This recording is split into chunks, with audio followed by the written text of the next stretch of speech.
Today's tax update, for those of you still experiencing delays and unable to get assistance from the IRS or taxpayer advocate, we'll take a look at a third option for those still needing help. From there, we'll take a look at the next batch of refunds scheduled for release, and we'll recap the latest with those ongoing tax delays, including the top reasons that may be impacting your returns and refunds. We'll also take a look at some developments when it comes to those amended tax returns as well. Starting off with the next round of tax refunds, as the next batch of direct deposit tax refunds is scheduled to be transmitted and released to banks on September 7th, while the next batch of paper checks will be printed and mailed out on September 11th. Because of the Labor Day holiday, that has been pushed back by one business day. Now, as a reminder for those waiting on the direct deposit refund, you will need to wait until September 12th before initiating a payment trace if you do not receive it in your bank account. While those part of the latest paper batch should receive it within 7 to 10 days, but must wait 30 days before initiating a payment trace if they don't receive it in the mail. Taking a look at the overall status of unprocessed tax returns, as we're seeing mostly decreases across the board when it comes to the tax backlog. Unprocessed tax returns down to 1.4 million remaining. These returns are both filed this year as well as left over from last year. The majority are e-file returns and those requiring special processing, which is at 1.3 million, with the remainder being paper returns. Amended returns also dropped to a little over 1 million. Employer returns dropped to 1.1 million left, and that's important for those still waiting on the IRS to verify their employer's wage information and can impact the release of your refund as a result.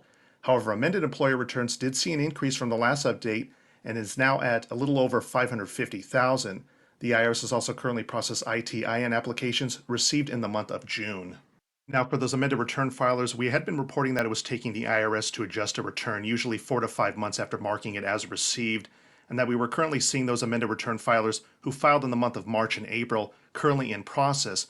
However, one of our viewers provided this screen capture showing their amended return received in mid-June was moved to the adjusted phase just last week. Now, this moves up the time frame up from 4 to 5 months to less than 3 months at this point. However, we do need to see more amended returns before changing the overall processing time frame.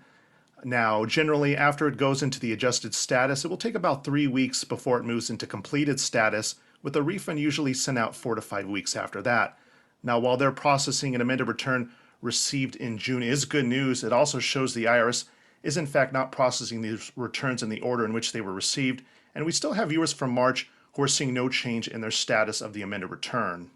Those tax issues, and for those still experiencing delays, unless you filed a paper return or e-filed within the last 4 to 6 weeks, which people are still doing, then your issues are not due to just normal processing delays, and that in fact there is an issue surrounding your tax return.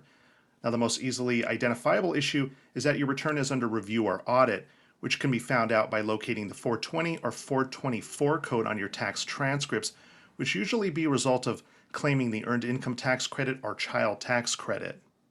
The second reason for those ongoing delays is your employer's wage information is still not processed, and those impacted by this are most likely to receive the 60-day notice as seen here, indicating the IRS is waiting for their tax information to be available on their computer system. One way to see if you're impacted by this is to see if your 2022 earnings have been reported by logging into your Social Security account, as the SSA receives those wages before sending them off to the IRS, and then also checking your irs.gov account. Now, there are instances where those impacted by this can minimize the overall delay by sending to the IRS upon request a copy of their W-2 and year-end pay stubs.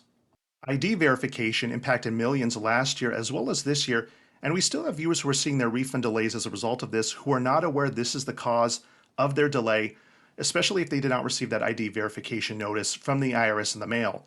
Now, tax transcripts will not identify this particular issue, so the only way to determine if this is the cause of your delay is by contacting the IRS or taxpayer advocate for assistance. However, this is one of the issues that will never end up resolving themselves, so simply waiting as others have done will not end up resulting in a resolution. Now, for those who are not getting any resolution with the IRS, they're advised to open up a case with the taxpayer advocate to receive further assistance, and in a number of cases they've actually worked with our viewers both this year as well as last year, from identifying the exact cause of the issue to being able to advise the taxpayer what documents they needed to submit to the IRS for a resolution. The TAS has in fact worked for many, but in the end not all. So the question becomes at that point, what happens if you're getting nowhere with the IRS by phone, the taxpayer advocate, or even your local congressional representative's office? And the answer is to reach out to a local LITC taxpayer clinic for assistance. The LITC, although they receive some funding from the IRS, is an independent organization both from the IRS and Taxpayer Advocate Service. LITCs can represent taxpayers in audits, appeals, and tax collection disputes both with the IRS and in court, and they can assist taxpayers with those IRS notices and to correct tax account problems. Now, there's generally two criteria to get assistance from an LITC clinic, which is to meet certain income requirements, and that the tax amount in dispute, whether it's a refund or balance owed, is less than $50,000, which clearly is for the majority of taxpayers.